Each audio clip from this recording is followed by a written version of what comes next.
In October of 1973, Spiro Agnew pleaded no contest to tax evasion and escaped several more counts as long as he agreed to probation, a fine, and that he resign from the vice presidency. And depending on your point of view, you may think he got away with it, air quotes.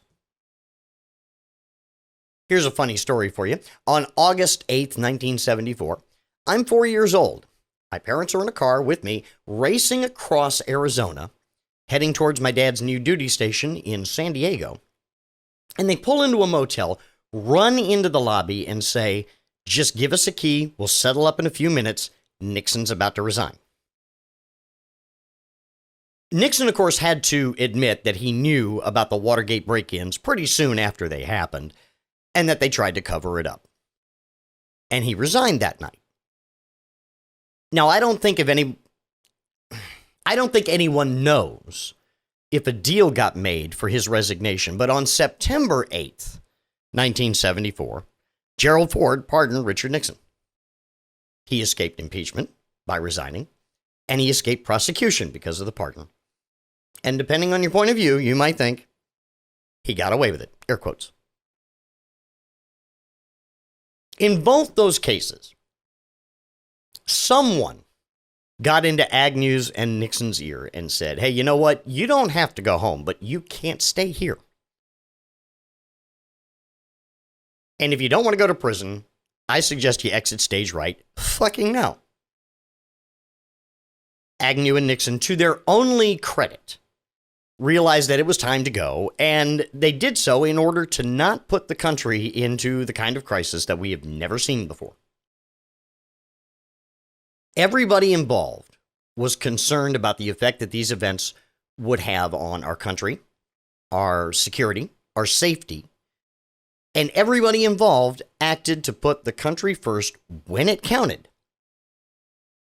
And I say all of that to you to ask you a question. Do you believe for 1 second that someone hasn't gotten in Trump's ear and tried to tell him the same thing?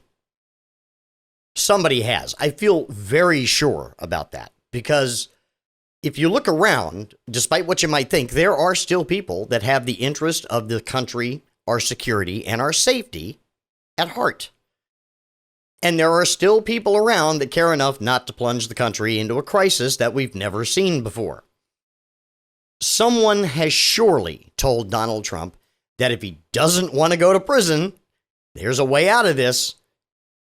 And herein lies the difference. In Donald Trump, there is no desire to put the country first and avoid a crisis.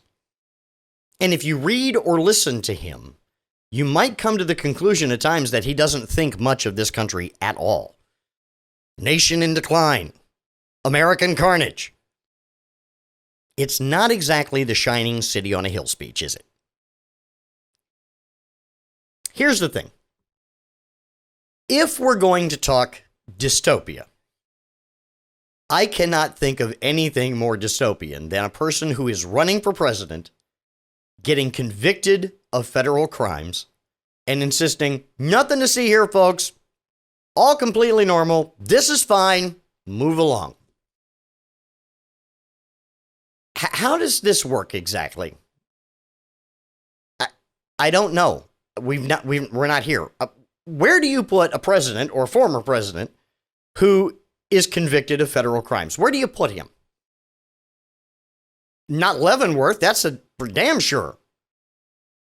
Is he going to be Charles Foster Kane, isolated up in Xanadu for the rest of his life? I thought we might have a picnic tomorrow, Melania. Is Rosebud actually the name of his junk? And then what if he actually wins after he's convicted? If he's convicted, obviously innocent until proven guilty. I'm sorry. He's as guilty as sin. I will not be taking questions at this time. He is guilty as sin. So, what happens if he wins the presidency after he's convicted? I know. Own the libs, right? No.